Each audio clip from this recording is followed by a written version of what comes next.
Hello everyone. Exam warrior में आप सभी का स्वागत है। दोस्तों, बीपीएससी टीआरई 4 के जीके जीएस के प्रैक्टिस सेट को आगे बढ़ाते हुए आज की इस क्लास में हम लोग प्रैक्टिस सेट नंबर 11 के प्रश्नों को देखेंगे।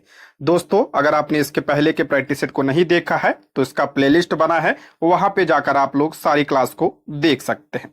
दोस्तों, इसमें आपको इतिहास, भूगोल, विज्ञान, EVS, polity, Bihar special GK GS और करंट अफेयर के प्रश्न देखने को मिलेंगे, जो कि आपकी परीक्षा की दृष्टि से बहुत ही इंपॉर्टेंट है।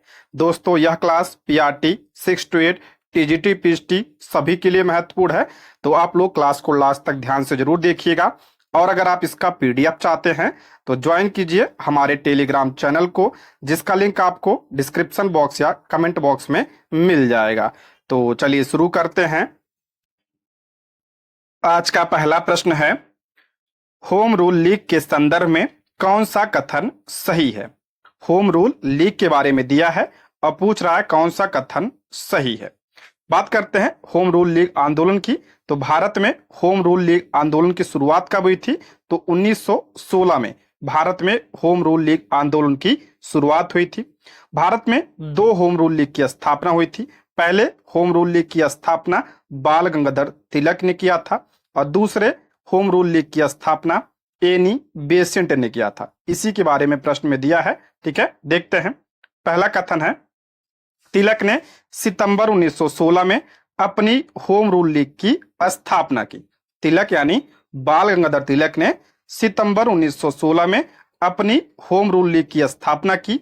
यह कथन क्या है? गलत है, क्योंकि बाल गंगाधर तिलक ने अप्रैल 1916 में अपने होम रूल लीग की स्थापना की थी। इसलिए पहला कथन क्या है? गलत है। दूसरा है, एनी बेसेंट ने अप्रैल 1916 में अपनी होम रूल लीग की स्थापना की। यह भी कथन क्या है? गलत है, क्योंकि एनी बेसेंट ने अप्रैल 1916 नहीं बल्कि सितंबर 1916, ठीक है, सितंबर 1916 में अपने होम रूल लीग की स्थापना की थी। इसलिए दूसरा भी कथन क्या है? गलत है।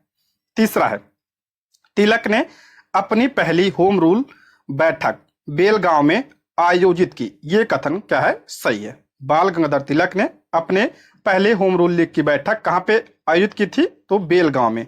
ठीक है, तो यह कथन क्या है? सही है। ऑप्शन सी इसका करेक्ट आंसर हो जाएगा। व्याख्या देखते हैं। व्याख्या बहुत ज्यादा इंपॉर्टेंट है, ध्यान से देखिएगा इसको। ठीक है, होम रूल लीग आंदोलन की शुरुआत कब हुई थी? तो 1916 में इसकी शुरुआत हुई थी। आयरलैंड की तर्ज पर बाल गंगाधर तिलक एवं एनी बेसेंट ने भारत में होम रूल लीग की स्थापना की। यह भी प्रश्न पूछा जाता है कि होम रूल लीग की अवधारणा किस देश से ली गई है? तो यह आयरलैंड से लिया गया है। और भारत में बाल गंगाधर तिलक एवं एनी बेसेंट ने होम रूल लीग की स्थापना की थी। ठीक है, सबसे पहले हम लोग बात करते हैं तिलक के होम रूल लीग की। ठीक है, तिलक ने अप्रैल 1916 में अपना इंडियन होम रूल लीग स्थापित किया। ठीक है, अप्रैल 1916, 28 अप्रैल 1916 को इसकी स्थापना इन्होंने किया था। तिलक ने अपनी पहली होम रूल बैठक बेलगांव कर्नाटक में आयोजित की थी। ठीक है, पहली बैठक कहां पे? तो बेलगांव कर्नाटक में। ठीक है, इंपॉर्टेंट है ये। पूना उनके लीग का मुख्यालय था। बाल गंगाधर तिलक के होम रूल लीग का मुख्यालय कहां पे था? तो पूना था। उनकी लीग महाराष्ट्र बॉम्बे शहर को छोड़कर कर्नाटक, मध्य प्रांत और बरार तक सीमित थी। मोस्ट इंपॉर्टेंट है, तिलक का जो होम रूल लीग था ये महाराष्ट्र बॉम्बे शहर को छोड़कर कर्नाटक, मध्य प्रांत और बरार तक ये सीमित था। ठीक है, इसकी 6 शाखाएं थी और मांग क्या थी? स्वराज, भाषाई राज्यों का गठन और शिक्षा इसकी मांग थी। जोसेफ बपिस्टा इसके अध्यक्ष थे। ठीक है, जोसेफ बपिस्टा इसके अध्यक्ष थे और एनसी केलकर क्या थे? सचिव थे। एक बार रिवीजन कर लेते हैं। बाल गंगाधर तिलक ने होम रूल लीग की स्थापना कब किया था? अप्रैल 1916 में किया था। पहली बैठक बेलगांव कर्नाटक में। इसका मुख्यालय कहां पे था? तो पूना में था। और उनकी लीग महाराष्ट्र बॉम्बे शहर को छोड़कर कर्नाटक, मध्य प्रांत और बरार तक सीमित थी। मोस्ट इंपॉर्टेंट है। 6 शाखाएं थी और मांग क्या था? स्वराज, भाषाई राज्यों का गठन और शिक्षा, ये सब मांग था। और तिलक के होम रूल लीग के अध्यक्ष कौन थे? जोसेफ बपिस्टा अध्यक्ष थे और एनसी केलकर क्या थे? सचिव थे। ये सब ध्यान रखिएगा, बहुत ज्यादा इंपॉर्टेंट है ये। ठीक है, इस आंदोलन के दौरान तिलक ने स्वराज मेरा जन्मसिद्ध अधिकार है और मैं इसे लेकर रहूंगा का नारा दिया था। मोस्ट इंपॉर्टेंट है, प्रश्न पूछा जाता है कि बाल गंगाधर तिलक ने स्वराज मेरा जन्मसिद्ध अधिकार है और मैं इसे लेकर रहूंगा का नारा कब दिया था? तो 1916 में दिया था। ठीक है। तिलक के समाचार पत्र मराठा और केसरी होम रूल के अंग थे। मराठा और केसरी, ध्यान रखिएगा, ये बाल गंगाधर तिलक का समाचार पत्र था और ये जो मराठा था ये अंग्रेजी भाषा में था, ये भी पूछा जाता था। ठीक है, मराठा अंग्रेजी भाषा में और केसरी जो है ये मराठी भाषा का समाचार पत्र था। ठीक है, अब हम लोग बात करते हैं एनी बेसेंट के होम रूल लीग के बारे में। ठीक है, एनी बेसेंट ने सितंबर 1916 में अड्यार मद्रास में अपना Akhil Bharatiya home rule league स्थापित किया और शेष भारत यानी बॉम्बे शहर सहित को कवर किया। एनी बेसेंट ने स्थापना कब किया था? सितंबर 1916 में। कहां पे? अड्यार मद्रास में। ठीक है, और इसका विस्तार पूरे भारत में था। ठीक है, बॉम्बे शहर को लेकर। इसकी 200 शाखाएं थी। शिथिल रूप से तिलक की लीग की तुलना में संगठित थी। जो एनी बेसेंट का होम रूल लीग था यह तिलक के होम रूल लीग से क्या थी? संगठित थी। और आयोजन सचिव के रूप में जॉर्ज अरुंडेल थे। इसके सचिव कौन थे? तो जॉर्ज अरुंडेल थे। अरुंडेल के अलावा मुख्य सहयोगी BW वाडिया और CP रामास्वामी अय्यर थे। इनका नाम भी आप लोग ध्यान रखिएगा। एनी बेसेंट के अखबार न्यू इंडिया और कॉमनवेल्थ इस आंदोलन के लिए महत्वपूर्ण बने। मोस्ट इंपॉर्टेंट है, एनी बेसेंट का समाचार पत्र न्यू इंडिया और कॉमनवेल्थ, ध्यान रखिएगा, पूछा गया प्रश्न है। ठीक है, नेक्स्ट है कामागाटा मारू क्या था? इंपॉर्टेंट है, पूछा गया प्रश्न है। कामागाटा मारू क्या था? तो ये जापानी जहाज था। ठीक है, ऑप्शन 20 का राइट आंसर हो जाएगा। एक जहाज था, ऑप्शन 20 का करेक्ट आंसर हो जाएगा। कामागाटा मारू प्रकरण हुआ कब था? तो 1914 में यह हुआ था। तो देखते हैं इसके बारे में। कामागाटा मारू भाप शक्ति से चलने वाला एक जापानी समुद्री जहाज था। ठीक है, जापानी समुद्री जहाज था जिसे हांगकांग में रहने वाले बाबा गुरदत्त सिंह ने खरीदा था। यह भी प्रश्न पूछा जाता है। ठीक है, कामागाटा मारू जहाज को किसने खरीदा था? तो बाबा गुरदत्त सिंह ने इसे खरीदा था। जहाज में दक्षिण पूर्वी एशिया के 376 लोगों को बैठाकर बाबा 4 अप्रैल 1914 को वैंकूवर कनाडा के लिए रवाना हुए। इस जहाज में 376 लोगों को बैठाकर बाबा गुरदत्त सिंह 4 अप्रैल 1914 को वैंकूवर कनाडा के लिए रवाना हुए थे। 23 मई को ये कनाडा पहुंचे।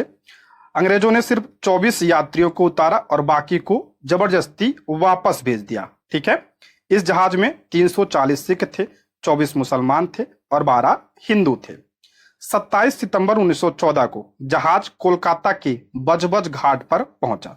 27 सितंबर 1914 को जो जहाज था ये बजबज घाट पर दोबारा पहुंचा तो अंग्रेजों ने फायरिंग कर दी। इसमें 18 लोगों की मौके पर मौत हो गई। इस घटना ने आजादी की लहर को और तेज कर दिया था। ठीक है, इसलिए ये इंपॉर्टेंट है। ठीक है, ये कब हुआ था? 1914 में। ठीक, नेक्स्ट है लोकप्रिय गीत सरफरोशी की तमन्ना अब हमारे दिल में है के लेखक कौन है? सरफरोशी की तमन्ना अब हमारे दिल में है के लेखक कौन है? तो इसका राइट आंसर हो जाएगा ऑप्शन ई, इनमें से कोई नहीं। ऑप्शन ई इसका करेक्ट आंसर हो जाएगा। ये किसने कहा था? तो ये आपका बिस्मिल अजीमाबादी ने कहा था। ठीक है, राम प्रसाद बिस्मिल नहीं, ध्यान रखिएगा। ये नारा किसने दिया था? तो बिस्मिल अजीमाबादी ने दिया था। ठीक है, देखते हैं कुछ प्रसिद्ध नारों की बात करें तो सरफरोशी की तमन्ना अब हमारे दिल में है, यह नारा किसने दिया था? तो बिस्मिल अजीमाबादी ने यह नारा दिया था। और इसे प्रसिद्ध किसने किया था? तो राम प्रसाद बिस्मिल ने इसे प्रसिद्ध किया था। ठीक है, राम प्रसाद बिस्मिल ने इसे प्रसिद्ध किया था। और ये दिया किया किसने था? तो बिस्मिल अजीमाबादी ने दिया था। ये ध्यान रखिएगा। ठीक है, कंफ्यूजन वाला प्रश्न है। साइमन गो बैक का नारा यूसुफ मेहर अली ने दिया था। इंपॉर्टेंट है, पूछा गया है। भारत छोड़ो का नारा ये भी ध्यान रखिएगा, यूसुफ मेहर अली। ठीक है, साइमन गो बैक और भारत छोड़ो ये दोनों नारा किसने दिया था? यूसुफ मेहर अली ने दिया था।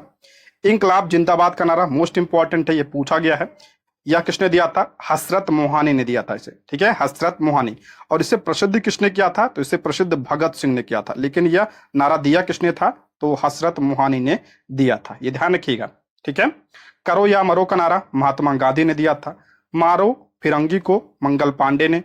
कर मत दो सरदार वल्लभ भाई पटेल ने। वेदों की ओर लौटो स्वामी दयानंद सरस्वती। विजयी विश्व तिरंगा प्यारा, ये आपका श्यामलाल गुप्ता पार्षद। सत्यमेव जयते का नारा किसने दिया था? मदन मोहन मालवीय ने दिया था। ये सब इंपॉर्टेंट है। सारे जहां से अच्छा हिंदुस्तान हमारा, ये मोहम्मद इकबाल ने कहा था।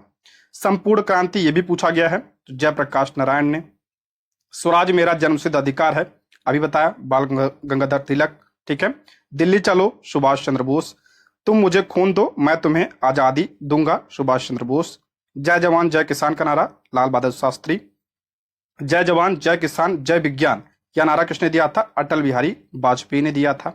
और जय जगत का नारा विनोबा भावे ने दिया था। ठीक है। ये सब नारे ध्यान रखिएगा, इंपॉर्टेंट है, पूछा जाता है ये। ठीक है। नेक्स्ट है, निम्नलिखित में से किन ग्रंथों में बिहार का उल्लेख प्राप्त होता है? इंपॉर्टेंट है। निम्नलिखित में से किन ग्रंथों में बिहार का उल्लेख प्राप्त होता है?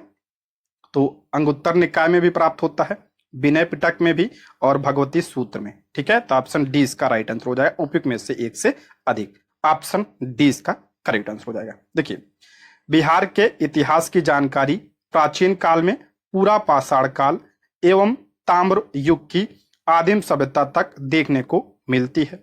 सर्वप्रथम ऋग्वेद में बिहार के लोगों का वर्णन देखने को मिलता है। इसके साथ ही बिहार के इतिहास की जानकारी अथर्ववेद एवं पंचविश ब्राह्मण में देखने को मिलती है। इंपॉर्टेंट है ये। धातव्य है कि बिहार के संदर्भ में जानकारी बौद्ध साहित्य जैसे आपका अंगुत्तर निकाय, दीर्घ निकाय, विनय पिटक एवं जैन साहित्य भगवती सूत्र से प्राप्त होते हैं। ठीक है। अंगुत्तर निकाय, दीर्घ निकाय, विनय पिटक, ये बौद्ध साहित्य है, और ये जो जैन साहित्य है भगवती सूत्र है, यहां से भी बिहार के बारे में जानकारी प्राप्त होती है। उल्लेखनीय है कि मुंगेर से निम्न पुरा पाषाण काल के अवशेष प्राप्त हुए। इंपॉर्टेंट है, मुंगेर से निम्न पुरा पाषाण काल के अवशेष प्राप्त हुए हैं। और चिरांद, सारण, चेचार एवं वैशाली से नवपाषाण युग के अवशेष प्राप्त हुए हैं। इंपॉर्टेंट है, इसमें सबसे ज्यादा इंपॉर्टेंट चिरांद है, ये जो ध्यान रखिएगा, ये नवपाषाण कालीन क्या है, यहां से साक्ष्य प्राप्त हुए थे। ठीक है। नेक्स्ट है, किस अंग्रेज सैन्य अधिकारी यानी जनरल ने झांसी की रानी को यह कहते हुए श्रद्धांजलि दी थी कि यहां वह औरत सोई हुई है जो विद्रोहियों में एकमात्र मर्द थी? इंपॉर्टेंट है, टीआरई 1 या 2 में पूछा गया प्रश्न है ये, इंपॉर्टेंट है। किस अंग्रेज सैन्य अधिकारी ने झांसी की रानी को यह कहते हुए श्रद्धांजलि दी थी कि यहां वह औरत सोई हुई है जो विद्रोहियों में एकमात्र मर्द थी? ये किसने कहा था? तो ये ह्यूरोज ने कहा था। ठीक है। ऑप्शन ए इसका राइट आंसर हो जाएगा, ह्यूरोज, ऑप्शन ए। देखते हैं, रानी लक्ष्मीबाई ने झांसी से 1857 के विद्रोह का नेतृत्व किया था। सभी को पता है, इंपॉर्टेंट है ये। 1857 के विद्रोह का नेतृत्व झांसी से किसने किया था? तो रानी लक्ष्मीबाई ने किया था। रानी लक्ष्मीबाई का उपनाम क्या था? तो मनु था, जिनका विवाह 1842 में राजा गंगाधर राव के साथ हुआ था। इस दंपति ने 1853 में एक बच्चा गोद लिया था, लेकिन लॉर्ड डलहौजी ने व्यक्तिगत सिद्धांत यानी हड़प सिद्धांत के तहत झांसी को हड़पने की योजना बनाई। रानी ने आत्मसमर्पण नहीं किया और 1857 के विद्रोह के दौरान झांसी के निकट कालपी में लड़ते हुए उनका निधन हो गया। 17 जून 1858, डेट ध्यान रखिएगा, 17 जून 1858 को ह्यूरोज द्वारा झांसी पर कब्जा कर लिया गया था और 17 जून 1858 को ग्वालियर में अंग्रेजों से लड़ते हुए रानी लक्ष्मीबाई का युद्ध के मैदान में निधन हो गया था। इनकी मृत्यु पूछा जाता है कब हुई थी, तो 17 जून 1858 को। ठीक है, इंपॉर्टेंट है। इनकी समाधि भी ग्वालियर में है, यह भी ध्यान रखिएगा। नेक्स्ट है, हुंकार हिंदी साप्ताहिक पत्रिका की प्रकाशन से संबंधित कौन थे? इंपॉर्टेंट है, पूछा गया प्रश्न है ये। हुंकार हिंदी साप्ताहिक पत्रिका थी। पूछ रहा पत्रिका के प्रकाशन से कौन संबंधित थे? तो यमुना कारजी भी थे, राहुल सांकृत्यायन भी थे और सहजानंद सरस्वती भी थे, तीनों थे। ठीक है, ऑप्शन डी इसका राइट आंसर हो जाएगा, उपयुक्त में से एक से अधिक, ऑप्शन डी इसका करेक्ट आंसर हो जाएगा। देखिए, हुंकार हिंदी पत्रिका थी जिसका प्रकाशन स्वामी सहजानंद सरस्वती ने किया था। यह साप्ताहिक रूप से प्रकाशित होती थी, ठीक है, साप्ताहिक पत्रिका थी। इसका प्रकाशन पटना से होता था, यह भी ध्यान रखिएगा, इसका प्रकाशन पटना से होता था। इसका प्रकाशन 1940 के दौरान हिंदी साहित्यकारों जैसे पंडित यमुना कारजी के साथ साथ राहुल सांकृत्यायन और अन्य के नेतृत्व में हुआ था, ठीक है। नेक्स्ट है, रानी चेन्नम्मा के संबंध में निम्नलिखित में से कौन सा कथन सही नहीं है। एनसीईआरटी का प्रश्न है, रानी चेन्नम्मा के बारे में दिया है, अब पूछ रहा है कौन सा कथन सही नहीं है, यानी कौन सा कथन गलत है। पहला है, रानी चेन्नम्मा का संबंध कर्नाटक से, बिल्कुल सही है। रानी चेन्नम्मा का संबंध जो है कहां से, कर्नाटक से, यह कथन आपका सही है। दूसरा है, रानी चेन्नम्मा अंग्रेजों के खिलाफ अहिंसक आंदोलन करने वाली पहली शासिका थी, नहीं पहली नहीं थी, यह आपका क्या है, गलत है। तीसरा है, 1824 में उन्हें गिरफ्तार किया गया और 1829 में जेल में ही उनकी मृत्यु हो गई, ये भी कथन क्या आपका करेक्ट है। 1824 में इन्हें गिरफ्तार किया गया और 1829 में जेल में उनकी मृत्यु हो गई थी, ये कथन सही है। प्रश्न पूछ रहा है कौन सा कथन सही नहीं है, तो ऑप्शन बी इसका करेक्ट आंसर हो जाएगा, ठीक है, ऑप्शन बी। देखते हैं इसके बारे में डिटेल से। 19वीं सदी की शुरुआत से कंपनी क्षेत्रीय विस्तार की आक्रामक नीति पर चल रही थी। लॉर्ड हेस्टिंग, ध्यान रखिएगा, लॉर्ड वारेन हेस्टिंग नहीं है, ये लॉर्ड हेस्टिंग है, जो 1813 से 1823 तक गवर्नर जनरल था, के नेतृत्व में सर्वोच्चता की एक नई नीति की शुरुआत की गई, ठीक है। लॉर्ड हेस्टिंग ने सर्वोच्चता की नीति की शुरुआत की। सर्वोच्चता की नीति मतलब कि हम ही सर्वश्रेष्ठ है, यानी अंग्रेज अपने आप को सर्वश्रेष्ठ मानते थे, ठीक है। कंपनी का दावा था कि उसकी सत्ता सर्वोच्च है, इसलिए वह भारतीय राज्यों से ऊपर है, यानी अपने आप को वो ऊपर मानते थे भारतीय राज्यों से। अपने हितों की रक्षा के लिए वह भारतीय रियासतों का अधिग्रहण करने या उनको अधिग्रहण की धमकी देने का अधिकार अपने आप मानती थी। यह सोच बाद में भी अंग्रेजों की नीतियों में दिखाई देती रही, लेकिन यह प्रक्रिया ज्यादा दिन नहीं चली। उदाहरण के लिए, जब अंग्रेजों ने कित्तूर, फिलहाल कर्नाटक में है ये, कित्तूर के छोटे से राज्य को कब्जे में लेने का प्रयास किया, तो रानी चेन्नम्मा ने हथियार उठा लिए और अंग्रेजों के खिलाफ आंदोलन छेड़ दिया था और 1824 में उन्हें गिरफ्तार किया गया और 1829 में उनकी जेल में मृत्यु हो गई थी, ठीक है, ये भी ध्यान रखिएगा, ठीक है। नेक्स्ट है, अवध के अधिग्रहण के संबंध में कौन सा कथन सही नहीं है। अवध के अधिग्रहण यानी विलय के संबंध में कौन सा कथन सही नहीं है। पहला है, गलत कथन पूछा, इसमें ध्यान रखिएगा। अंग्रेजों ने अवध की जनता को कुशासन से आजाद कराने का तर्क देकर अवध का अधिग्रहण किया, बिल्कुल करेक्ट है। अवध को जो है कुशासन का आरोप लगाकर उसका विलय किया गया था, ठीक है, ये कथन सही है। दूसरा है, अवध पर 1801 ईस्वी में सहायक संधि थोप दी गई थी, ये भी करेक्ट है। 1801 में सहायक संधि थोप दी गई थी अवध के ऊपर, ये भी सही है। तीसरा है, जनता अवध के नवाब से परेशान थी अतः उन्होंने अधिग्रहण का विरोध बड़े स्तर पर नहीं किया।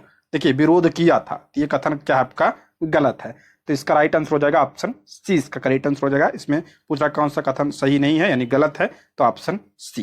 देखते हैं इसके बारे में। अपने विलय नीति के तहत अंग्रेजों ने 1856 ईस्वी में अवध के अधिग्रहण करने का निर्णय लिया, ठीक है। विलय नीति यानी हड़प नीति के तहत अवध का बहुत बड़ा क्षेत्र उपजाऊ था और यह ब्रिटिश औद्योगिक कंपनियों के लिए कच्चे माल का बड़ा स्रोत साबित हो सकता था। अंग्रेजों ने तर्क दिया कि अवध की जनता को कुशासन से आजाद करने के लिए वे कर्तव्य से बंधे हुए हैं, इसलिए वे अवध पर कब्जा करने को मजबूर हैं। वास्तव में 1801 में अवध पर सहायक संधि ला चुके थे और अवध के आंतरिक मुद्दों पर उनकी पकड़ थी, यानी अंग्रेजों की पकड़ थी, क्योंकि 1801 में पहले से ही सहायक संधि ला चुके थे। अवध की जनता अपने प्रिय नवाब, उस समय नवाब कौन था, वाजिद अली शाह, को गद्दी से हटाए जाने के कारण नाराज थी और उनसे गुस्सा भड़क उठा और 1857 के विद्रोह में बड़ी जनसंख्या अवध से शामिल हुई। ये पॉइंट भी आप लोग ध्यान रखिएगा, ठीक है। अवध का विलय कैसे किया गया था, तो कुशासन का आरोप लगाकर किया गया था, ठीक है। नेक्स्ट है, मौर्य प्रशासन के संदर्भ में अंतपाल नामक अधिकारी निम्नलिखित में से किस विषय से संबंधित था। मौर्य प्रशासन के संदर्भ में पूछ रहा है, अंतपाल नामक अधिकारी किस विषय से संबंधित था। अंतपाल, तो ऑप्शन सी ये सैन्य प्रबंधन से संबंधित था। ऑप्शन सी इसका राइट आंसर हो जाएगा, सैन्य प्रबंधन। मौर्य प्रशासन में सैनिक प्रबंधन का सर्वोच्च अधिकारी अंतपाल कहलाता था। ठीक है, सैनिक प्रबंधन का सर्वोच्च अधिकारी क्या कहलाता था? तो अंतपाल कहलाता था। ठीक है, या सीमांत क्षेत्रों का भी व्यवस्थापक होता था। यूनानी स्रोतों के अनुसार चंद्रगुप्त मौर्य की सेना पैदल सैनिक, अश्वारोही, हाथी तथा रथों से सुसज्जित सैनिक थे। कौटिल्य के अनुसार चारों वर्णों के लोग सेना में शामिल हो सकते थे। कौटिल्य के अनुसार चारों वर्णों यानी चारों जातियों के लोग जो है सेना में शामिल हो सकते थे। ठीक है, इसको भी ध्यान रखिएगा। नेक्स्ट है, गवर्नर जनरल वारेन हेस्टिंग द्वारा लागू किए गए न्याय व्यवस्था के संदर्भ में कौन सा कथन सही है? मोस्ट इंपॉर्टेंट है। देखिए ये सब प्रश्न मैंने एनसीईआरटी से लिया है, इसलिए इंपॉर्टेंट है ये क्लास 8th एनसीईआरटी का प्रश्न है। ठीक है, प्रश्न पूछ रहा है गवर्नर जनरल वारेन हेस्टिंग द्वारा लागू किए गए न्याय व्यवस्था के संदर्भ में कौन सा कथन सही है? न्याय व्यवस्था के बारे में पूछ रहा है। पहला है, हर जिले में 2 अदालत बनाई गई। पहला फौजदारी अदालत और दूसरा है आपका दीवानी अदालत। ये करेक्ट है, बिल्कुल पहला आपका सही है। दूसरा है, दीवानी अदालतों के मुखिया यूरोपीय जिला कलेक्टर होते थे। ये भी करेक्ट है। जो दीवानी अदालत थी उसके मुखिया यूरोपीय जिला कलेक्टर होते थे। ये भी सही है। तीसरा है, फौजदारी अदालतें अभी भी काजी और मुफ्ती के अंतर्गत थी। ये भी करेक्ट है। फौजदारी अदालत या अभी भी काजी और मुफ्ती के अंतर्गत थे। ये भी क्या है? करेक्ट है। तो इसका राइट आंसर हो जाएगा ऑप्शन डी। उपयुक्त में से एक से अधिक, ऑप्शन डी इसका राइट आंसर हो जाएगा। व्याख्या देखते हैं, इंपॉर्टेंट है, ध्यान से देखिएगा। देखिए, न्यायिक सुधार में पहला कदम वारेन हेस्टिंग ने बढ़ाया। ठीक है, ये भी पूछा जाता है। न्यायिक सुधार में पहला कदम किसने बढ़ाया था? वारेन हेस्टिंग ने बढ़ाया था। 1772 में एक नई व्यवस्था स्थापित की। वारेन हेस्टिंग ने 1772 में एक नई व्यवस्था स्थापित की। इस व्यवस्था में प्रावधान किया गया कि हर जिले में 2 अदालत होगी। ठीक है, प्रत्येक जिले में 2 अदालत होगी। पहला आपका फौजदारी अदालत और दूसरा दीवानी अदालत। ठीक है, जो दीवानी अदालत थी इसके मुखिया कौन थे? यूरोपीय कलेक्टर होते थे। इसके मुखिया यूरोपीय कलेक्टर होते थे। ये दीवानी अदालतें भारतीय कानूनों के अनुसार चलती थी। ये ध्यान रखिएगा, कलेक्टर यूरोपीय थे और ये अदालत जो है भारतीय कानूनों के अनुसार चलती थी। मौलवी और हिंदू पंडित उनके लिए भारतीय कानूनों की व्याख्या करते थे। मोस्ट इंपॉर्टेंट है ये। ठीक है, जो फौजदारी अदालत है अभी भी काजी और मुफ्ती के अंतर्गत होते थे, लेकिन वे भी कलेक्टर की निगरानी में काम करते थे। ठीक है, दीवानी अदालत के मुखिया कौन? यूरोपीय कलेक्टर। लेकिन ध्यान रखिएगा, दीवानी अदालतें भारतीय कानूनों के अनुसार ही चलती थी और मौलवी और हिंदू पंडित उनके लिए कानून की व्याख्या करते थे। जो फौजदारी अदालत थी अभी भी काजी और मुफ्ती के अंतर्गत होते थे, लेकिन ये भी जो है कलेक्टर की निगरानी में काम करते थे। ठीक है, काजी क्या होता है? तो ये आपका एक न्यायाधीश था उस समय। ठीक है, न्यायाधीश को काजी कहा जाता था। और मुफ्ती क्या? तो मुस्लिम समुदाय का एक न्यायविद जो कानूनों की व्याख्या करता और काजी इसी व्याख्या के आधार पर फैसले सुनाता था। ठीक है, ये ध्यान रखिएगा, ये कानून की व्याख्या करता था और काजी जो है इसी के आधार पर फैसले सुनाता था। ठीक, नेक्स्ट है, वारेन हेस्टिंग पर किसने इंग्लैंड में महाभियोग चलाया था? इंपॉर्टेंट है ये। वारेन हेस्टिंग पर किसने इंग्लैंड में महाभियोग चलाया था? तो ऑप्शन सी एडमंड बर्क ने। ऑप्शन सी इसका राइट आंसर हो जाएगा, एडमंड बर्क। देखिए, जब वारेन हेस्टिंग 1785 में इंग्लैंड लौटा तो एडमंड बर्क ने उस पर बंगाल का शासन सही ढंग से ना चलने का आरोप जड़ दिया। ठीक है, उस पर जो है बंगाल का शासन सही ढंग से ना चलने का आरोप जड़ दिया गया। इस आरोप के चलते हेस्टिंग पर ब्रिटिश संसद में महाभियोग का मुकदमा चलाया गया जो 7 साल तक चला था। ठीक है, वारेन हेस्टिंग की बात करते हैं तो आप सभी को पता है ये बंगाल का पहला क्या था? गवर्नर जनरल था। बंगाल का पहला गवर्नर जनरल था और ये 1773 से 1785 तक बंगाल का क्या था? गवर्नर जनरल था। ठीक है, गवर्नर जनरल था उस समय। ये ध्यान रखिएगा, इंपॉर्टेंट है ये। नेक्स्ट, मुंगेर का बढ़िया ताल या ताल विद्रोह का उद्देश्य क्या था? मुंगेर का जो बढ़िया ताल विद्रोह था इसका उद्देश्य क्या था? इंपॉर्टेंट है, बीपीएससी के द्वारा पूछा गया है ये। तो इसका राइट आंसर हो जाएगा ऑप्शन ए, बकास्त भूमि की वापसी। ऑप्शन ए इसका राइट आंसर हो जाएगा। बकास्त भूमि मतलब हड़पी हुई जो भूमि थी। ठीक है, हड़पी भूमि को बकास्त भूमि कहा जाता था। तो ऑप्शन ए इसका करेक्ट आंसर हो जाएगा। बकास्त भूमि की वापसी इसका उद्देश्य था। देखिए, बढ़िया ताल या बर्खास्त आंदोलन, इसे बर्खास्त आंदोलन भी कहा जाता है और इसे बढ़िया ताल आंदोलन भी कहा जाता है। 1937 से 1939 में कार्यानंद शर्मा के नेतृत्व में मुंगेर में चलाया गया। मोस्ट इंपॉर्टेंट है, 1937 से 1939 में किसके नेतृत्व में? तो कार्यानंद शर्मा के नेतृत्व में चलाया गया। कहां पे? मुंगेर में। लगान अदा न करने पर किसानों की भूमि जमींदार के पास चली जाती थी। इसी के विरुद्ध यह आंदोलन शुरू हुआ था। ठीक है। बर्खास्त भूमि की बात करते हैं तो बर्खास्त भूमि वे जमीनें हैं जो मूल रूप से काश्तकारों की थी यानी किसानों की थी, लेकिन बकाया भुगतान न करने के चलते जमींदारों ने उन पर कब्जा कर लिया था। इसी को बर्खास्त भूमि कहा जाता था। ठीक है। और इसी की वापसी के लिए जो है यह आंदोलन चलाया गया था। किसने चलाया था? तो कार्यानंद शर्मा ने चलाया था। ठीक है।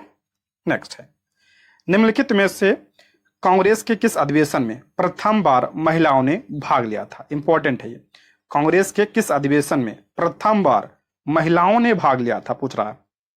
तो ऑप्शन सी, 1889 के बंबई अधिवेशन में पहली बार महिलाओं ने भाग लिया था। ऑप्शन सी इसका करेक्ट आंसर हो जाएगा। ठीक है। Option C. देखिए 1889 बंबई अधिवेशन कांग्रेस का 5वां अधिवेशन था। पहला अधिवेशन 1885 में हुआ था। ठीक है। इस अधिवेशन की अध्यक्षता यानी जो 1889 में अधिवेशन हुआ था बंबई में, इस अधिवेशन की अध्यक्षता किसने किया था? यह भी इंपॉर्टेंट है। तो सर विलियम बेडर बर्न ने इसकी अध्यक्षता की थी। ठीक है। कांग्रेस के इसी अधिवेशन में पहली बार महिलाओं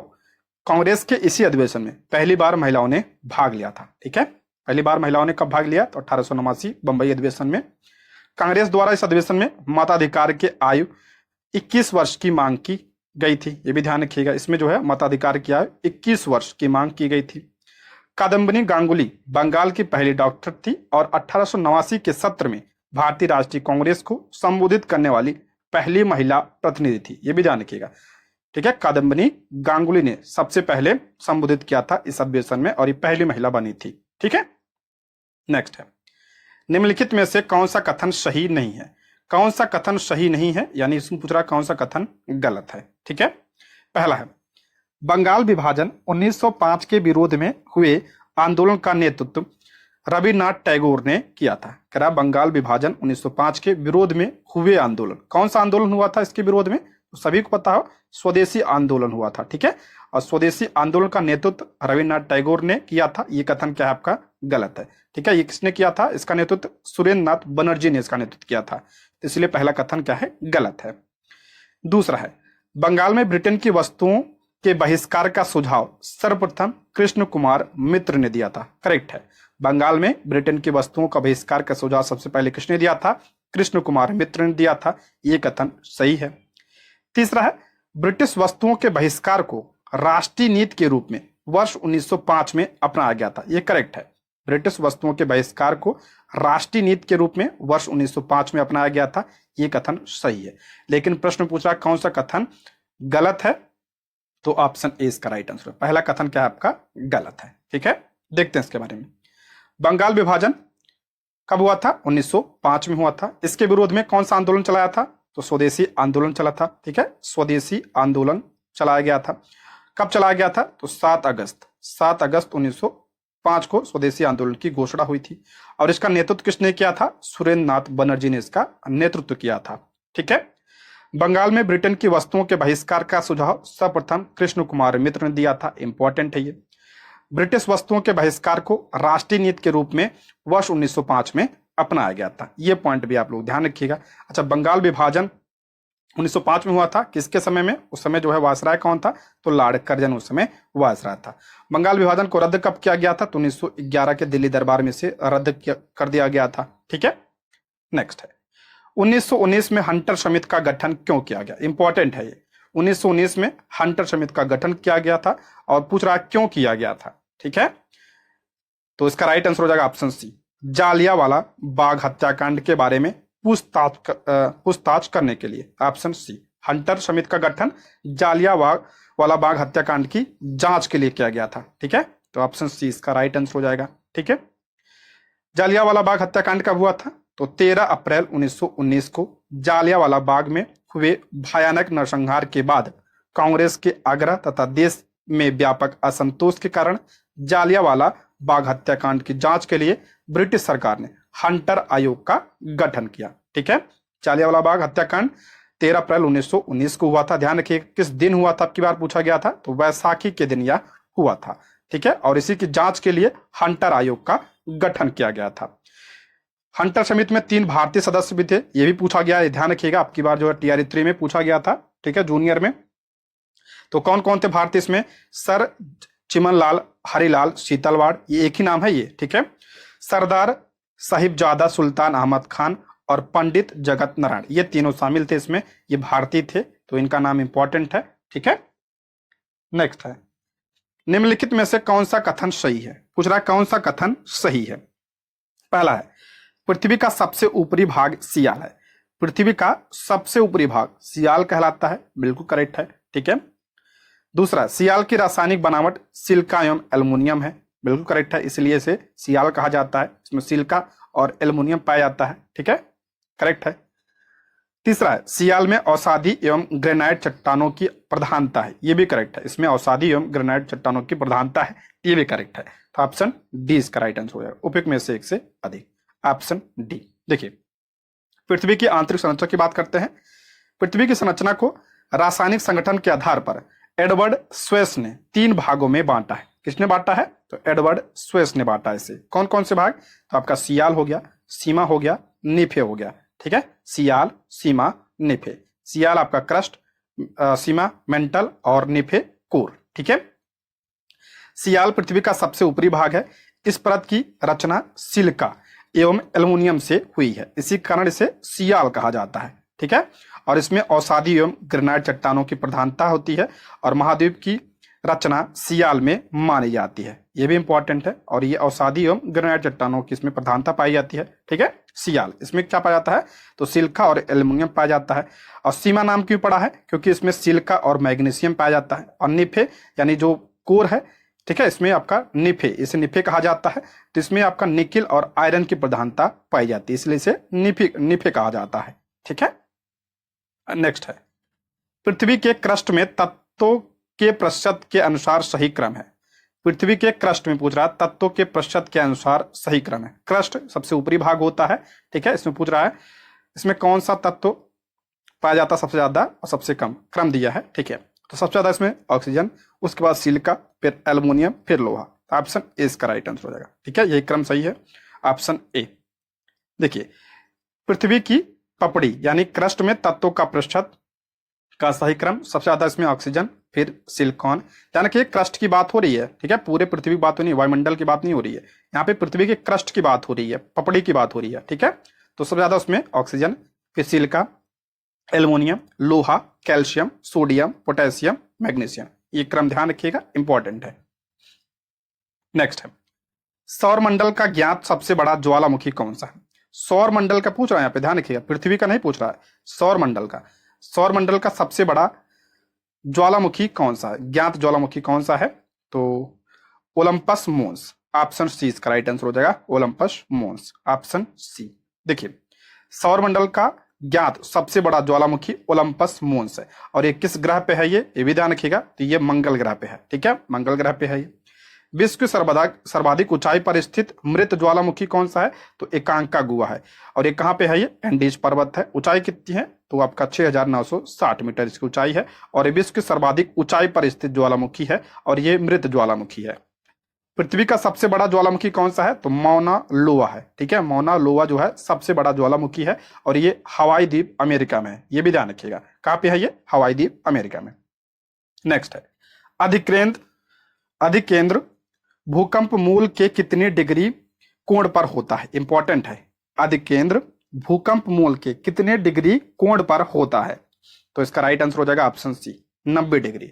ऑप्शन सी इसका करेक्ट आंसर हो जाएगा। देखिए जिस जगह से भूकंप का कंपन प्रारंभ होता है उसे भूकंप मूल या उद्गम केंद्र कहते हैं। देखिए मान लीजिए यहां से भूकंप, यहां से देखिए भूकंप का कंपन प्रारंभ होता है। ठीक है, भूकंप मतलब कंपन, तो यहां से प्रारंभ होता है, इसे क्या कहा जाता है? इसे भूकंप मूल या फोकस या उद्गम केंद्र कहा जाता है।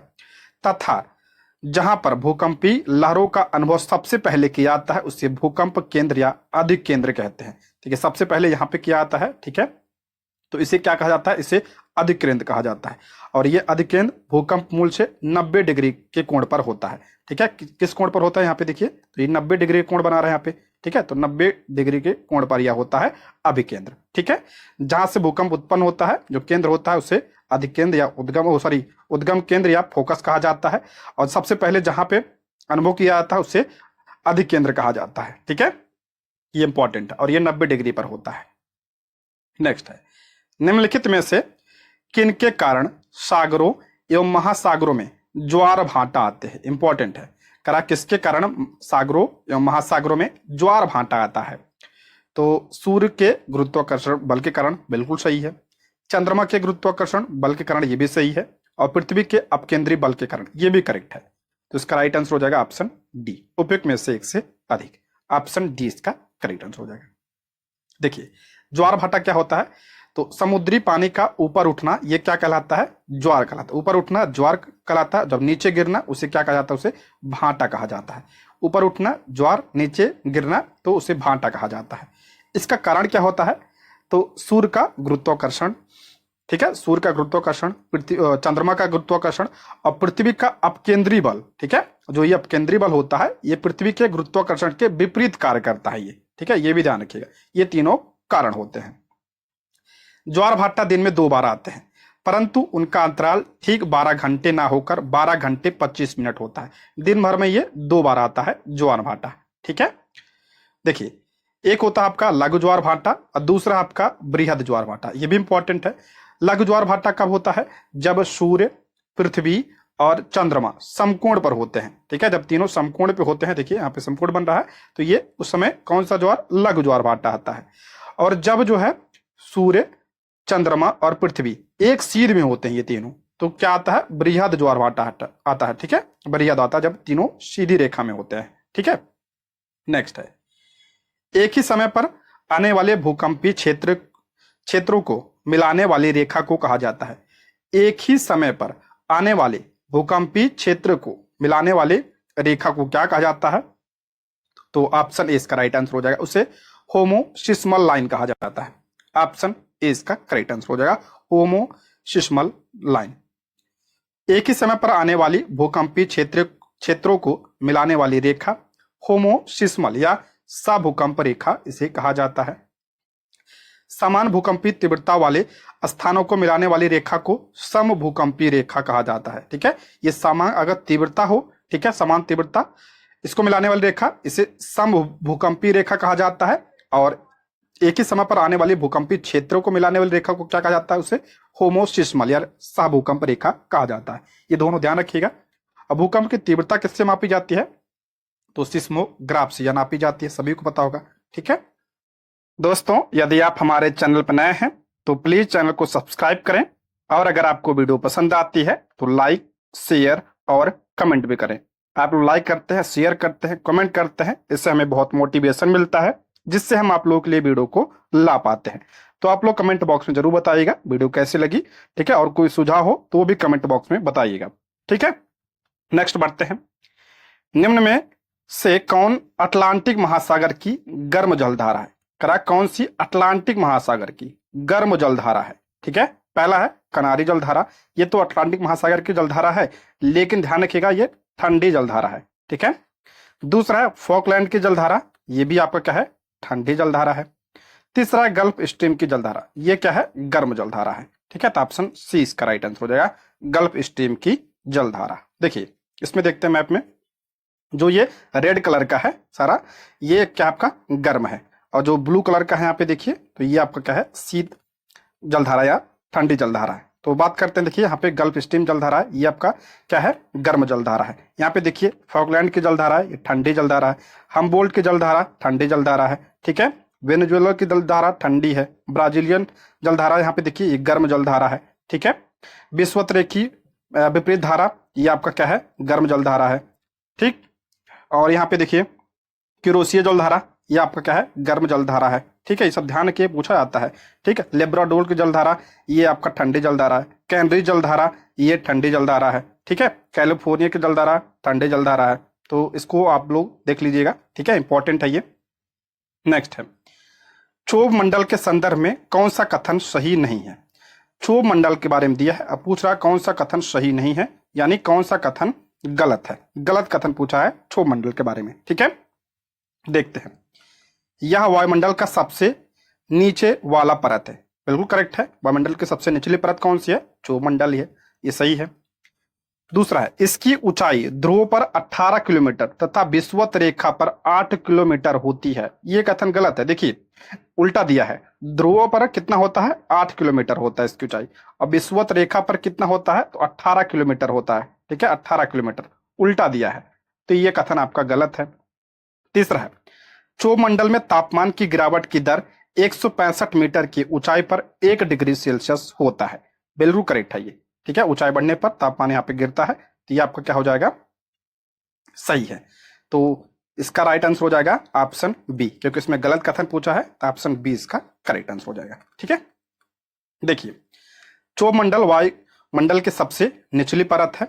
इसकी ऊंचाई ध्रुव पर देखिए 8 किलोमीटर है, और विषुवत रेखा पर 18 किलोमीटर इसकी ऊंचाई हुई। ठीक है, यह भिन्नता संवहन के कारण होती है।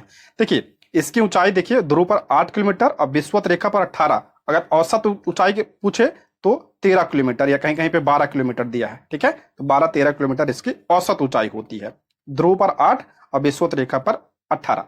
ठीक है, ऊंचाई के साथ क्षोभ मंडल में तापमान की गिरावट की दर प्रति 165 मीटर की ऊंचाई पर 1 डिग्री सेल्सियस अथवा 1 किलोमीटर। देखिए अगर 165 पूछा जाए तो 1 डिग्री, और 1 किलोमीटर पूछा जाए तो 6.4 डिग्री की गिरावट होती है। ऊंचाई जैसे हम क्षोभ मंडल में ऊंचाई पर जाते हैं, तापमान में गिरावट होती है। 165 मीटर पे कितना? 1 डिग्री सेल्सियस तापमान की गिरावट होती है।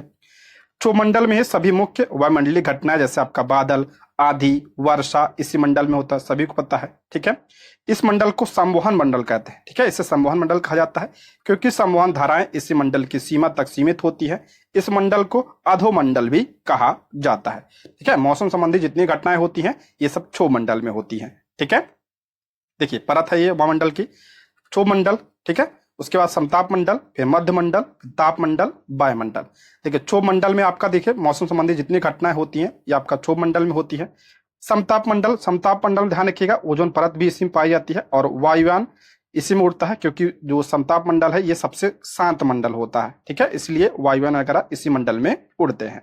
ठीक है, मध्य मंडल ये सबसे ठंडा मंडल है, उल्कापिंड यहीं आके क्या हो जाते हैं? ठंडा हो जाते हैं, ठंडा मंडल है। उसके बाद ताप मंडल, देखिए यहाँ पे जो आपका उपग्रह वगैरह लगाए जाते हैं ये ताप मंडल में, और सबसे ऊपर कौन सा है? तो वायुमंडल है। ठीक है, नेक्स्ट है, वायुमंडल में किस गैस की प्रधानता होती है? वायुमंडल में यानी सबसे ऊपरी परत के बारे में पूछ रहा है, किस गैस की प्रधानता होती है इसमें? तो इसमें हाइड्रोजन एवं हीलियम होता है। ऑप्शन ए, हाइड्रोजन एवं हीलियम। देखिए वायुमंडल के सबसे ऊपर के भाग को वायुमंडल कहा जाता है। ठीक है, बहिर्मंडल या वायुमंडल। इसकी कोई ऊपरी सीमा निर्धारित नहीं, इसकी कोई ऊपरी सीमा निर्धारित नहीं है। इस मंडल में हाइड्रोजन एवं हीलियम गैसों की प्रधानता होती है। इसमें हाइड्रोजन और हीलियम गैसों की प्रधानता होती है। इस मंडल में वायु विरल होते हैं। यहाँ केवल सौर वायु द्वारा प्राप्त इलेक्ट्रॉन तथा प्रोटॉन के कण पाए जाते हैं। ठीक है, यहाँ पे हवा बहुत कम पाई जाती है। नेक्स्ट है, किस चट्टान में जीवाश्म नहीं पाया जाता है? किस चट्टान में जीवाश्म नहीं पाए जाते हैं? तो सभी को पता होगा, कई बार बताया है। ऑप्शन ए, आग्नेय चट्टान। ऑप्शन ए इसका राइट आंसर हो जाएगा। आग्नेय चट्टान में जीवाश्म नहीं पाए जाते हैं। जो आग्नेय चट्टान होते हैं ये किससे बनते हैं? ज्वालामुखी से बनते हैं। देख लें, ज्वालामुखी उद्गार के समय भूगर्भ से निकलने वाला लावा ही धरातल पर जमकर ठंडा हो जाने के पश्चात आग्नेय शैलों में परिवर्तित हो जाता है। ज्वालामुखी से क्या निकलता है? लावा निकलता है, और यही लावा जब ठंडा हो जाता है तो किसका निर्माण करता है? आग्नेय शैलों का निर्माण होता है इससे। ठीक है, पृथ्वी के उत्पत्ति के पश्चात सर्वप्रथम इनका ही निर्माण होने के कारण इन्हें प्राथमिक शैल भी कहा जाता है। ठीक है, आग्नेय शैल को प्राथमिक शैल भी कहा जाता है, और इस चट्टानों में जीवाश्म नहीं पाए जाते हैं। Granite, basalt, pegmatite, diorite, gabbro, pitch stone, pumice आदि जो है आग्नेय चट्टान के उदाहरण है। ये भी ध्यान रखिए, उदाहरण में पूछा जाता है। ठीक है, ग्रेनाइट, बेसाल्ट ये सब जो है आग्नेय चट्टान के उदाहरण है। इसमें जीवाश्म नहीं पाए जाते हैं। ठीक है, और इसे प्राथमिक शैल भी कहा जाता है। नेक्स्ट है, निम्न में से कौन सा कथन सही है? कौन सा कथन पूछ रहा है सही है? पहला है, खुले महासागरों में सर्वाधिक लवणता अटलांटिक महासागर के सारगैसो सागर में पाई जाती है। खुले महासागरों में सर्वाधिक लवणता अटलांटिक महासागर के सारगैसो सागर में पाई जाती है। बिल्कुल करेक्ट है ये, ठीक है, पहला करेक्ट है। दूसरा है महासागरों की औसत लवणता 35 पीपीटी। ये देखो, ये आपका पीपीटी का प्रतीक है, ये जो है लवणता का प्रतीक है, प्रतिशत नहीं होता है, कुछ इस प्रकार का होता है, ठीक है, ये प्रतीक होता है जो 35% कह लेते हैं या पीपीटी कह लेते हैं तो होता है, करेक्ट है। महासागरों की औसत लवणता 35 पीपीटी होती है, करेक्ट है ये। समुद्री जल में सर्वाधिक मात्रा सोडियम क्लोराइड लवण की होती है। समुद्री जल में सर्वाधिक मात्रा सोडियम क्लोराइड यानी NaCl का होता है, इसी वजह से तो नमकीन होता है ये, बिल्कुल करेक्ट है ये। तो पूछ रहा कौन सा कथन सही है, तो ऑप्शन डी, उपयुक्त में से एक से अधिक, ठीक है, तीनों कथन बिल्कुल सही है, ऑप्शन डी। देखिए, खुले महासागरों में सर्वाधिक लवणता अटलांटिक महासागर के सारगैसो सागर में, इसकी लवणता कितनी है, तो 37 पीपीटी से अधिक पाई जाती है, ठीक है। अगर पूछा सर्वाधिक लवणीय महासागर कौन सा है, लवणता सबसे ज्यादा जो है किसमें पाया जाता है, तो अटलांटिक महासागर में पाया जाता है, इसको भी ध्यान रखिएगा, ठीक है। महासागरों की औसत लवणता 35 पीपीटी होती है, ठीक है। समुद्री जल में सर्वाधिक मात्रा सोडियम क्लोराइड लवण की होती है यानी NaCl की होती है। समुद्री लवणता का मापन सैलाइन नेक्टर यंत्र से किया जाता है, ये भी ध्यान रखिए, लवणता किससे नापा जाता है, तो सैलाइन नेक्टर यंत्र से मापा जाता है। समुद्री लवणता को मापने के लिए प्रति 1000 भागों, देखिए यही आपका क्या है, प्रतीक है, का प्रतीक इस्तेमाल किया जाता है। इसे आमतौर पर पीपीटी के रूप में संक्षिप्त किया जाता है। प्रति 1000 भागों का मतलब है कि समुद्री जल के 1 किलोग्राम में कितने ग्राम नमक है, इसी को क्या नापा जाता है इसमें, पीपीटी में, ठीक है। नेक्स्ट है, निम्नलिखित में से कौन सी हवा रॉकी पर्वत के पूर्वी ढाल पर चलती है, कौन सी हवा रॉकी पर्वत के पूर्वी ढाल पर चलती है, इंपॉर्टेंट है ये, तो option B Chinook, option B इसका राइट आंसर हो जाएगा, चिनूक हवा। देखिए चिनूक जो है ये गर्म प्रकार की हवा है, ठीक है, ठंडा गर्म भी पूछा जाता है, तो ये आपका जो है गर्म प्रकार की हवा है। यह संयुक्त राज्य अमेरिका, कनाडा में रॉकी पर्वत के पूर्वी ढलानों पर चलने वाली गर्म हवा, कहां बहती है ये, तो संयुक्त राज्य अमेरिका और कनाडा में रॉकी पर्वत की श्रृंखला के पूर्वी ढलानों पर यह चलती है। यह हवा रॉकी पर्वत की पूर्वी सीमा के पशुपालकों को लाभान्वित करती है, क्योंकि यह जो है बर्फ को पिघला देती है और चारागाहों को बर्फ से मुक्त रखती है, ठीक है, इसलिए इंपॉर्टेंट है ये। नेक्स्ट है, समताप मंडल में 20 किलोमीटर की ऊंचाई के बाद तापमान में अचानक वृद्धि होने लगती है, जिसका कारण है, कह रहा समताप मंडल में 20 किलोमीटर ऊंचाई के बाद तापमान में क्या होता है, अचानक वृद्धि होने लगती है, यानी बढ़ जाती है उस तापमान, तो इसका कारण क्या है, तो ऑप्शन ए ओजोन गैस की उपस्थिति। आप सभी को पता है समताप मंडल में ओजोन परत पाई जाती है, तो ऑप्शन ए। देखिए समताप मंडल की बात करते हैं तो इस मंडल में प्रारंभ में तापमान क्या होता है, स्थिर होता है, ठीक है, प्रारंभ में क्या होता है, तापमान स्थिर होता है, इसलिए इसे शांत मंडल भी कहा जाता है। लेकिन ध्यान रखिएगा 20 किलोमीटर की ऊंचाई के बाद तापमान में अचानक वृद्धि होने लगती है, ऐसा इस स्तर पर ओजोन गैसों की उपस्थिति के कारण होता है, क्योंकि ओजोन पराबैंगनी किरणों को यह अवशोषित कर लेता है और इससे क्या होता है, तापमान बढ़ जाता है, ठीक है, इसीलिए जो है तापमान बढ़ जाता है ओजोन परत की वजह से, ठीक है। नेक्स्ट है, निम्नलिखित कथनों में से असत्य कथन का चयन करें। देखिए प्रश्न को ध्यान से जरूर पढ़िएगा, इसमें पूछ रहा है असत्य कथन, यानी कौन सा कथन गलत है, ठीक है, गलत कथन पूछ रहा है। पहला है पृथ्वी और शनि के बीच क्षुद्र ग्रह बेल्ट पाई जाती है, यह गलत है, मैंने बताया था क्षुद्र ग्रह बेल्ट जो है किसके बीच पाई जाती है, तो ये बृहस्पति और मंगल ग्रह के बीच पाई जाती है, ठीक है, बृहस्पति और मंगल ग्रह के बीच पाया जाता है, तो ये आपका क्या हो जाएगा, गलत हो जाएगा। दूसरा, उल्कापिंड धूल के बादलों और गैसों से बने होते हैं जो सूर्य के चारों ओर घूमते हैं, ये करेक्ट है, जो उल्कापिंड होते हैं ये धूल के बादलों और गैसों से बने होते हैं जो सूर्य के चारों ओर घूमते हैं, ये करेक्ट है। तीसरा है, कभी कभी ये उल्कापिंड पृथ्वी के पास आते हैं और उस पर गिरने लगते हैं, बिल्कुल करेक्ट है, कभी कभी उल्कापिंड ये पृथ्वी के पास आ जाते हैं और ये गिरने लगते हैं, ये सही है। तो प्रश्न पूछ रहा है कौन सा कथन गलत है, तो ऑप्शन ए इसका राइट आंसर हो जाए, पहला गलत है। ठीक है, क्षुद्र ग्रह की बात करें तो ऐसे असंख्य छोटे पिंड हैं जो सूर्य के चारों ओर घूमते हैं और इन पिंडों को क्षुद्र ग्रह कहा जाता है और ये मंगल और बृहस्पति की कक्षा के बीच पाए जाते हैं, ठीक है, मंगल और बृहस्पति की कक्षा के बीच पाया जाता है। ये उल्कापिंड की बात करते हैं तो ये चट्टानों के छोटे छोटे टुकड़े जो सूर्य के चारों ओर घूमते हैं उल्कापिंड कहलाते हैं। कभी कभी ये उल्कापिंड पृथ्वी के पास आते हैं और उस पर गिरने लगते हैं। इस प्रक्रिया के दौरान हवा से घर्षण के कारण वे गर्म हो जाते हैं और ये जल जाते हैं। इससे प्रकाश की चमक उत्पन्न होती है। देखिए, जब ये गिरते हैं तो जब वायुमंडल के संपर्क में आते हैं तो वायुमंडल में गैसों की वजह से ये क्या होते हैं, उस पर जो है हवा की वजह से इस पर घर्षण लगता है और घर्षण की वजह से क्या होता है, आग निकलता है। इससे ये क्या उल्कापिंड क्या होते हैं, जलने लगते हैं। ठीक है, नेक्स्ट है, निम्नलिखित में से कौन सा कथन सही है? कौन सा कथन सही है, इसको ध्यान से पढ़िएगा। पहला है शीतोष्ण कटिबंध। शीतोष्ण कटिबंध आर्कटिक वृत्त और उत्तरी ध्रुव तथा अंटार्कटिक वृत्त और दक्षिण ध्रुव के बीच स्थित है। देखिए, कटिबंध की बात करते हैं। इस चित्र में देखिए आप लोग, देखिए ये आपका क्या है, भूमध्य रेखा है। ठीक है, भूमध्य रेखा है। और ये देखिए, ये आपका क्या है, 23.5 डिग्री है। ठीक है, यानी ये आपका क्या है, कर्क रेखा है। ठीक है, कर्क रेखा है। और ये आपका 66.5 है। ठीक है, इसे आपको जो है क्या कहेंगे, तो इसके आर्कटिक वृत्त कहा जाता है। ठीक है, आर्कटिक वृत्त कहा जाता है इसे। और ये ऊपर क्या होता है, उत्तरी ध्रुव होता है। और नीचे भी यही देखिए, ये आपका 23.5 डिग्री क्या है, ये मकर रेखा है।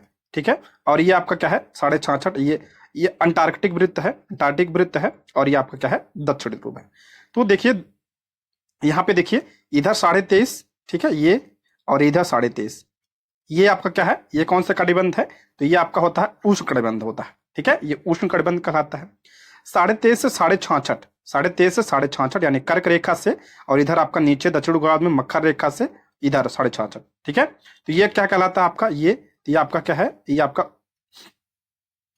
आपका क्या है, तो शीतोष्ण कटिबंध है। ठीक है, और नीचे भी आपका क्या है, ये शीतोष्ण कटिबंध है।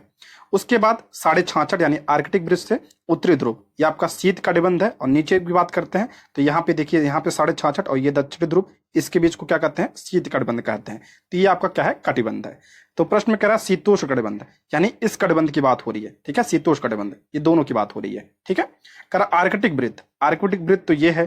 ठीक है, और उत्तरी ध्रुव तो यहाँ है, तथा अंटार्कटिक वृत्त, अंटार्कटिक वृत्त तो ये है, और दक्षिणी ध्रुव तो ये है, के बीच होता है। देखिए, शीतोष्ण यहाँ थोड़ी ना, ये कौन सा है, यहाँ से देखें तो ये तो शीत कटिबंध आता है। तो ये आपका क्या है, गलत है। ठीक है, ये गलत है। दूसरा है उष्ण कटिबंध केवल कर्क रेखा और मकर रेखा के बीच स्थित है। उष्ण कटिबंध तो कर्क रेखा और मकर रेखा ये वाला है। ठीक है, तो ये करेक्ट है ये। ठीक है, शीत कटिबंध कर्क रेखा और उत्तरी ध्रुव के बीच स्थित है, और मकर रेखा और दक्षिण ध्रुव, ये भी आपका क्या है, गलत है। तो इसका राइट आंसर हो जाएगा ऑप्शन बी, इसका करेक्ट आंसर हो जाएगा। ठीक है, ऑप्शन बी। नेक्स्ट है, किस विटामिन की मात्रा लैक्टिक एसिड बैक्टीरिया द्वारा दूध को दही में बदलने के बाद बढ़ जाती है? करा किस विटामिन की मात्रा लैक्टिक एसिड बैक्टीरिया द्वारा दूध को दही में बदलने के बाद बढ़ जाती है? तो कौन सा, तो आपका option C, vitamin B12, option C इसका करेक्ट आंसर हो जाएगा। ठीक है, लैक्टिक एसिड बैक्टीरिया द्वारा दूध को दही में परिवर्तित करने के बाद विटामिन की मात्रा बढ़ जाती है। कौन सी विटामिन, विटामिन B12। अच्छा, दूध से दही बदलने वाला जीवाणु कौन सा है, तो लैक्टोबैसिलस की वजह से बदलता है, ये बैक्टीरिया होता है। ठीक है, और विटामिन B12 का रासायनिक नाम क्या होता है, साइनोकोबाल्मिन होता है। इसको भी आप लोग ध्यान रखिएगा। पूछा जाता है किस विटामिन में कोबाल्ट पाया जाता है, तो विटामिन B12 में क्या पाया जाता है, कोबाल्ट पाया जाता है। ये पूछा गया TRE 1 में। ठीक है, कोबाल्ट इसमें पाया जाता है।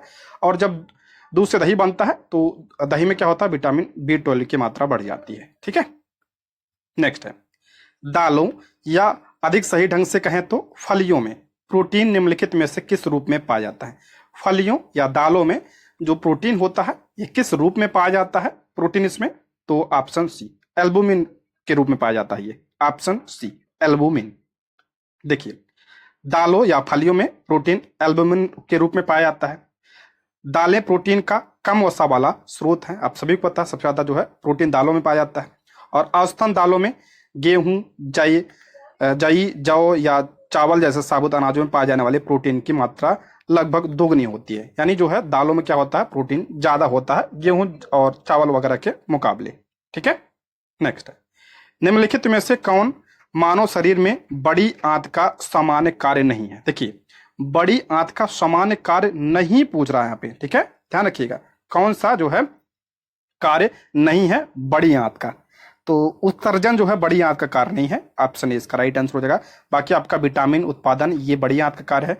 अपाच्य अपशिष्ट को हटाना, ये भी आपका बड़ी आंत का कार्य है। ठीक है, बड़ी आंत का कार्य कौन सा नहीं है, उत्सर्जन। उत्सर्जन जो है किसका काम है, तो ये किडनी का काम है। ठीक है, किडनी या गुर्दा का काम है। तो ऑप्शन ए इसका करेक्ट आंसर हो जाएगा। ठीक है, देखिए बड़ी आंत की बात करते हैं तो यह छोटी आंत से चौड़ी और छोटी होती है, ध्यान रखिएगा, छोटी आंत से ये चौड़ी होती है और छोटी होती है, ठीक है।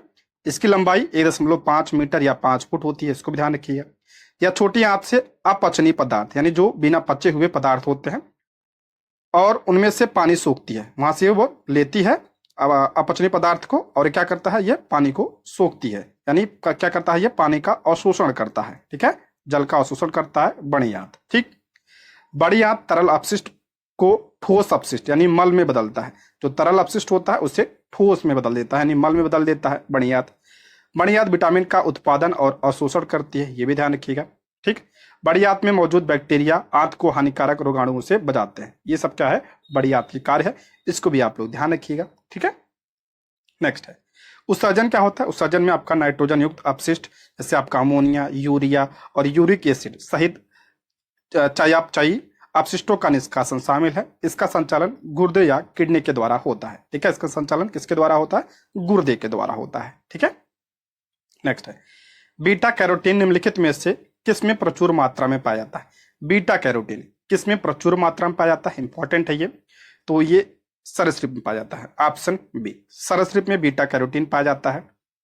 बीटा कैरोटीन सरीसृपों में प्रचुर मात्रा में पाया जाता है, ठीक है। बीटा कैरोटीन जिसे बीटा कैरोटीन के रूप में भी जाना जाता है, एक संरचनात्मक प्रोटीन परिवार का सदस्य है। ये क्या होता है, प्रोटीन है एक प्रकार का, और सरीसृपों और पक्षियों के एपिडर्मिस में पाया जाता है। ये पक्षियों में पाया जाता है, पक्षियों के एपिडर्मिस में, और सरीसृपों में पाया जाता है। या सरीसृपों के नाखूनों, तराजू और पंजों में पाया जाता है, और पक्षियों के या पंखों में, चोंच में और पंजों में भी यह पाया जाता है, ठीक है। नेक्स्ट है सामान्य रक्त का थक्का बनने के लिए निम्न में से क्या आवश्यक है। रक्त का थक्का बनने के लिए क्या आवश्यक होता है, तो फाइब्रिन, थ्रोम्बिन और थ्रोम्बोप्लास्टिन, सभी, ऑप्शन डी इसका राइट आंसर, ये सभी हैं तो ऑप्शन डी। देखिए सामान्य रक्त के थक्के के लिए निम्नलिखित की आवश्यकता होती है, किसकी किसकी, thromboplastin, thrombin, fibrinogen, fibrin, calcium ion की भी आवश्यकता होती है, इंपॉर्टेंट है ये, थ्रोम्बोसाइट्स और प्लेटलेट्स की आवश्यकता होती है, ठीक है, रक्त का थक्का बनने में। इसके अलावा अन्य क्लॉटिंग कारकों की भी आवश्यकता होती है, ठीक है। विटामिन के इंपॉर्टेंट है, विटामिन के रक्त के थक्के जमने में मदद करता है, क्योंकि यह रक्त के थक्के जमने के लिए आवश्यक विभिन्न प्रकार के प्रोटीन बनाने में एक महत्वपूर्ण भूमिका निभाता है। हो जाता है विटामिन के की कमी से क्या होता है, तो रक्त का थक्का नहीं जमता है, ठीक है। नेक्स्ट है मानव शरीर में शंकु कोशिकाएं और क्षण कोशिकाएं कहां पाई जाती है, मोस्ट इंपॉर्टेंट है ये। मानव शरीर में शंकु कोशिका और क्षण कोशिका यानी रॉड कोशिका ये कहां पे पाई जाती है, तो ये आंख की रेटिना में पाया जाता है, ऑप्शन ए, आंख की रेटिना में यह पाया जाता है। देखिए समझते हैं इसको। स्तनधारियों की आंखों में 3 तरह की फोटो रिसेप्टर कोशिकाएं होती हैं, 3 तरह की फोटो रिसेप्टर कोशिकाएं होती हैं, कौन कौन सी, ये भी ध्यान रखिएगा। क्षण पहला, दूसरा शंकु और तीसरा है आंतरिक रूप से प्रकाश संवेदनशील रेटिनल नाड़ी ग्रंथि कोशिकाएं, ये 3 कोशिकाएं पाई जाती हैं। फोटोसेप्टर कोशिकाएं होती क्या है, तो फोटोसेप्टर कोशिकाएं आंख के रेटिना में पाई जाने वाली कोशिकाएं होती हैं जो प्रकाश पर प्रतिक्रिया करती हैं, ठीक है, ये क्या करती हैं, प्रकाश पर प्रतिक्रिया करती हैं ये कोशिकाएं, ठीक है। रॉड कोशिका या क्षण कोशिका की बात करते हैं हम, तो प्रकाश के प्रति ये अत्यधिक संवेदनशील होती हैं, इंपॉर्टेंट है, इसको ध्यान से देखिएगा। जो रॉड कोशिकाएं होती हैं रेटिना में, ये प्रकाश के प्रति अत्यधिक संवेदनशील होती हैं, यानी ये मंद प्रकाश की स्थिति में भी क्या करती हैं, कार्य करती हैं, ठीक है, कम प्रकाश की स्थिति में ये कार्य करती हैं। जबकि ये जो शंकु कोशिकाएं होती हैं, ये सामान्य प्रकाश के प्रति प्रतिक्रिया करती हैं और रंग दृष्टि और उच्च दृष्टि तीक्ष्णता के लिए ये जिम्मेदार होती हैं। शंकु कोशिका ये समान प्रकाश के प्रति प्रतिक्रिया करती है और ये रंग दृष्टि और उच्च दृष्टि तीक्ष्णता के लिए जिम्मेदार होती है। देखिए उदाहरण समझते हैं, उदाहरण से उल्लू रात में अच्छी तरह से देखता है क्योंकि उसकी आंखों में रॉड कोशिकाएं की संख्या ज्यादा होती है। अभी मैंने बताया जो ये रॉड कोशिकाएं होती हैं ये कम प्रकाश में भी क्या करती हैं, कार्य करती हैं, कम प्रकाश में भी ये काम करती हैं, तो इसलिए उल्लू में क्या पाई जाती है, तो ज्यादा पाई जाती है रॉड कोशिका, इसलिए उल्लू जो है रात में देखता है, और इसमें जो है रॉड कोशिकाएं कम रोशनी में काम करती हैं, इसलिए उल्लू रात में अच्छी तरह से देख पाता है। ये पूछा जाता है कि उल्लू रात में क्यों देख पाता है, इसी वजह से, क्योंकि उसकी रेटिना में क्या पाया जाता है, तो रॉड कोशिकाएं पाई जाती हैं, यानी क्षण कोशिकाएं पाई जाती हैं, और क्षण कोशिका जो होती है ये कम प्रकाश में काम करती हैं, ठीक है। वही दिन में अच्छी तरह से देखने के लिए हमें क्या जरूरत होती है, शंकु कोशिका की जरूरत होती है। लेकिन उल्लू की रेटिना में शंकु कोशिका की संख्या क्या होती है, कम होती है। दिन में देखने के लिए किसकी आवश्यकता होती है, शंकु कोशिका की आवश्यकता होती है। उल्लू में यह क्या होती है, कम पाई जाती है। इसलिए उल्लू रात में काले और सफेद रंग को अच्छी तरह से देख पाता है, लेकिन रंगों को नहीं। ध्यान रखिएगा, जो शंकु कोशिका है यह रंगों के लिए भी जिम्मेदार होता है, ठीक है। और इस उल्लू में कम पाया जाता है, इसलिए जो है उसको उससे सब चीज काला और सफेद दिखाई देता है। इसी के विपरीत हम बात करते हैं अगर मुर्गियों की बात करें, ठीक है, मुर्गा या मुर्गियों की बात करते हैं, तो इनमें क्या होता है, तो ये देखिए आपने देखा होगा कि ये जैसे सूर्य का प्रकाश निकलता है ये जग जाते हैं। क्यों जग जाते हैं, क्योंकि इसमें क्या पाया जाता है, शंकु कोशिकाएं पाई जाती हैं। शंकु कोशिकाएं जो नॉर्मल प्रकाश होता है उसके लिए संवेदनशील होती है, ठीक है। और मुर्गियों को क्या होता है, जैसे शाम होता है उनको कम दिखाई देता है, ठीक है, क्योंकि उसमें जो है ये जो रॉड कोशिकाएं होती हैं, निछड़ कोशिकाएं, वो कम पाई जाती हैं। मुर्गियों में क्या पाया जाता है, शंकु कोशिका पाया जाता है, इसलिए सुबह जल्दी उठ जाती हैं, ठीक है। ये सब ध्यान रखिएगा, पूछा जाता है ये। नेक्स्ट है, एंजाइमों एंजाइमों के कार्य से संबंधित निम्नलिखित युग्मों में से कौन सा सही है। एंजाइम के कार्य पूछ रहा है, करा कौन सा सही है, देखते हैं। प्रोटीएज, प्रोटीएज एंजाइम है, इसका कार्य दिया है, एंजाइम जो प्रोटीन और पेप्टाइड को तोड़ता है, बिल्कुल करेक्ट है, ये प्रोटीन और पेप्टाइड को तोड़ता है, प्रोटीएज सही है। एमाइलेज कार्बोहाइड्रेट को पचाने में मदद करता है, बिल्कुल करेक्ट है, ये कार्बोहाइड्रेट को माल्टोज में तोड़ता है, करेक्ट है ये। लाइपेज वसा के टूटने को फैटी एसिड और ग्लिसरॉल में उत्प्रेरित करता है, ये भी करेक्ट है ये, ठीक है। तो ऑप्शन डी इसका राइट आंसर हो जाएगा, उपयुक्त में से एक से अधिक। देखिए प्रोटीएज की बात करते हैं, तो ये एक एंजाइम है जो प्रोटीन और पेप्टाइड को तोड़ता है। प्रोटीएज को पेप्टिडेज या प्रोटीनेज भी कहा जाता है, ठीक है, या प्रोटीन को छोटे पॉलीपेप्टाइड या एकल एमिनो एसिड में तोड़ता है। और जो ये प्रोटीएज होता है ये अग्नाशय में बनता है, ठीक। एमाइलेज की बात करते हैं, एमाइलेज जो कार्बोहाइड्रेट को पचाने में मदद करता है। लार में मौजूद एमाइलेज भोजन के स्टार्च को माल्टोज में ये तोड़ देता है, ठीक है। ये लार में पाया जाता है और अग्नाशय में पाया जाता है। अग्नाशय से निकलने वाला जो एमाइलेज होता है ये छोटी आंत में आगे के कार्बोहाइड्रेट को ये पचाता है, ठीक है, इसको भी ध्यान रखिएगा। नेक्स्ट है लाइपेज, एक एंजाइम है जो वसा को फैटी एसिड और ग्लिसरॉल में तोड़ता है, ठीक है। लाइपेज ये वसा के पाचन के लिए जिम्मेदार होता है।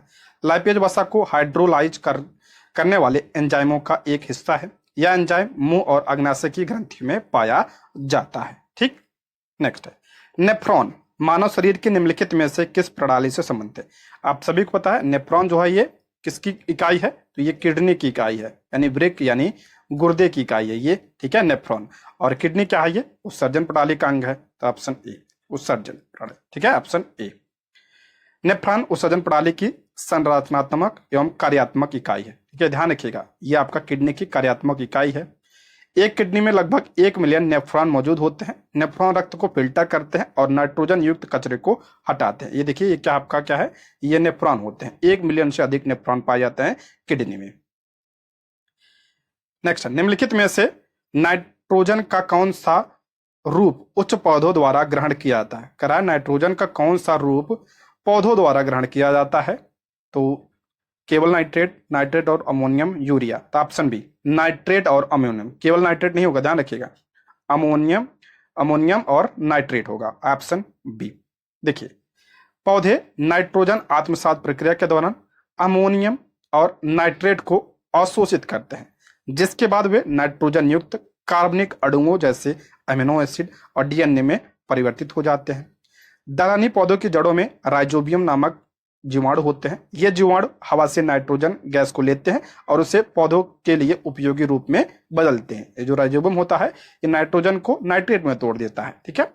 पशु नाइट्रेट को सीधे अवशोषित नहीं कर सकते हैं, वे पौधों या पौधे खाने वाले जानवरों को खाकर अपने पोषक तत्वों की आपूर्ति करते हैं, ये भी ध्यान रखिएगा।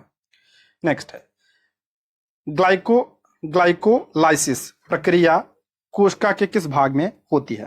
ग्लाइकोलाइसिस प्रक्रिया कोशिका के किस भाग में होती है, तो ये साइटोप्लाज्म होती है, यानी कोशिका द्रव्य में होती है, ऑप्शन ए।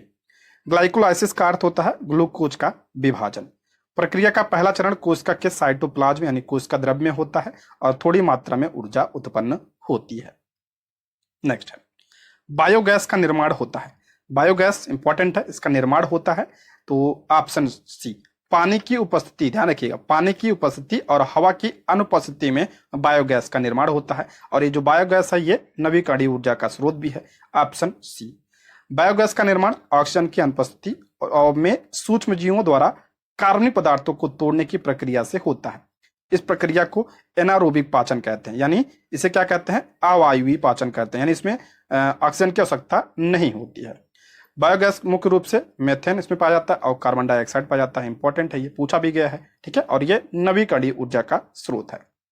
नेक्स्ट है, एक पारिस्थितिकी तंत्र में अपघटक, खराब पारिस्थितिकी तंत्र में जो अपघटक होते हैं यानी डिकम्पोजर होते हैं वो क्या करते हैं, तो ऑप्शन बी, कार्बनिक पदार्थों को अकार्बनिक रूप में परिवर्तित करते हैं। ऑप्शन बी, ये क्या करते हैं, कार्बनिक पदार्थ को अकार्बनिक पदार्थों में तोड़ते हैं। Option B, decomposer.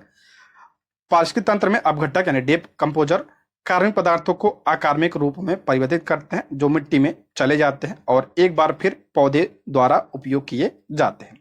अपघटक मृत अवशेषों और अपशिष्ट उत्पादों या जीवों को ये खाते हैं। जैसे डिकम्पोजर की बात करते हैं, जैसे आपका क्या हो गया, बैक्टीरिया हो गया, कवक हो गया, ये क्या आपका डिकम्पोजर है। नेक्स्ट, उच्च पोषीय स्तर के जीव जो निम्न पोषीय स्तर से संबंधित कई प्रकार के जीवों पर भोजन करते हैं, ये सम्मिलित रूप से बनाते हैं। करा उच्च पोषीय स्तर के जीव जो निम्न पोषीय स्तर से संबंधित कई प्रकार के जीवों पर भोजन करते हैं उन्हें क्या कहा जाता है, तो वो क्या बनाते हैं सम्मिलित रूप से, तो आहार जाल या खाद्य जाल बनाते हैं। ऑप्शन ए इसका राइट आंसर हो जाएगा। देखिए, एक आहार जाल या खाद्य जाल में एक ही पारिस्थितिकी तंत्र की सभी खाद्य श्रृंखलाएं शामिल होती हैं। देखिए, खाद्य पहले हम समझते हैं खाद्य श्रृंखला क्या होता है। खाद्य श्रृंखला जैसे आपका देखिए, सूर्य से पौधे भोजन बनाए, ठीक है, उत्पादक हो गया ये, उसके बाद उत्पादक को ये जो है आपका टिड्डा खाया, पौधे को टिड्डा खाया, ठीक है, टिड्डे को मेढक खाया, मेढक को सांप खाया, सांप को क्या ये चील खा गया। तो ये एक जो श्रृंखला बन रहा है इसे खाद्य श्रृंखला कहा जाता है।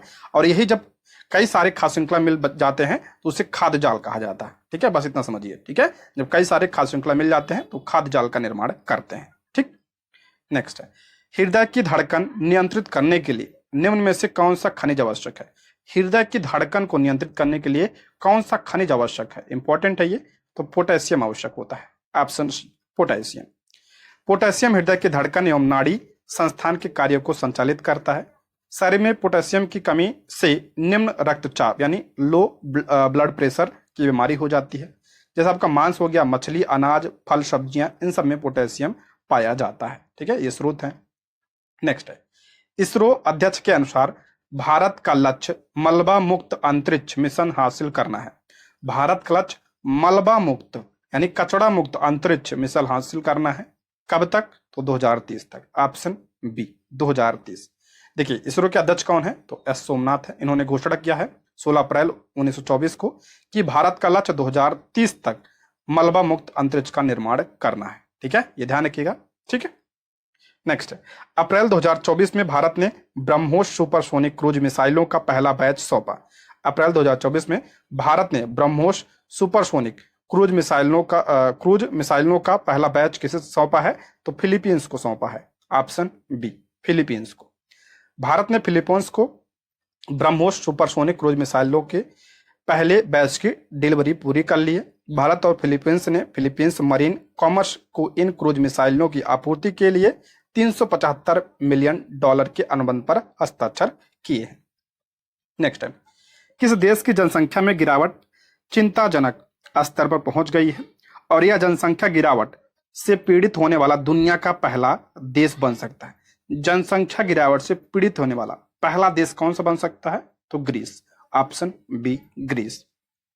नेक्स्ट है, लक्षद्वीप में शाखा खोलने वाला पहला निजी बैंक कौन सा है। लक्षद्वीप में शाखा खोलने वाला पहला निजी बैंक यानी प्राइवेट बैंक कौन सा है, तो HDFC है। ऑप्शन ए इसका राइट आंसर हो जाएगा, HDFC।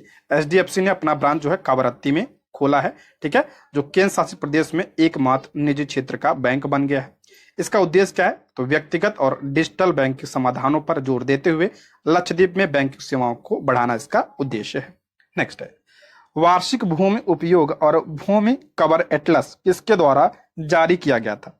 वार्षिक भूमि उपयोग और भूमि कवर एटलस, इससे संबंधित एक प्रश्न पूछा गया था PRT में, ये किसके द्वारा जारी किया गया था, तो ऑप्शन ए, राष्ट्रीय रिमोट सेंसिंग सेंटर के द्वारा यह जारी किया गया था। Option A.